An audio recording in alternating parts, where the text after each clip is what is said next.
Hi friends, இன்றைக்கி நம்மளுடைய கிச்சனில் ஒரு வாரத்துக்கு தேவையான இஞ்சி பூண்டு பேஸ்ட் எப்படி நம்ம ரெடி பண்ணி வச்சுக்கிறதுன்றது தான் பார்க்க போகிறோம். இந்த மாதிரி செஞ்சுக்கிட்டோன்னா சமையல் செய்யும் பொழுது நமக்கு ரொம்பவே ஈஸியாக இருக்கும். அந்த நேரத்துக்கு பூண்டு உரித்து இஞ்சி தோல் உரித்து அதுக்கப்புறமா வந்து சமையலில் சேர்க்கும் பொழுது லேட் ஆகுதுன்னு சேர்க்காம கூட விட்டுடுவோம். இப்போது இஞ்சி பூண்டு பேஸ்ட் எப்படி ரெடி பண்ணுறது அப்படின்றத பற்றி பார்த்துடலாம்.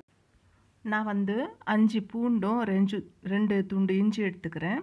இந்த இஞ்சி வந்து 50 கிராம்ஸ் இருக்கும். அதை வந்து க்ளீன் பண்ணி சின்ன சின்ன பீஸாக கட் பண்ணிக்கிறேன். இந்த பூண்டு வந்து 100 கிராம்ஸ் இருக்கும். அதை வந்து உரித்து சேர்த்துக்க போகிறேன். சேர்த்துட்டு மிக்சியில் அரைச்சிக்கணும். நல்லா பேஸ்ட்டாக வர மாதிரி அரைச்சிக்கணும். இந்த மாதிரி அரைச்சி எடுத்துக்கணும். அரைச்சி எடுத்துகிட்டு சின்ன ஒரு பவுலில் சேர்த்து நம்ம ஸ்டோர் பண்ணி வச்சுக்கிட்டோன்னா நம்ம தேவைப்படும் பொழுது யூஸ் பண்ணிக்கலாம்.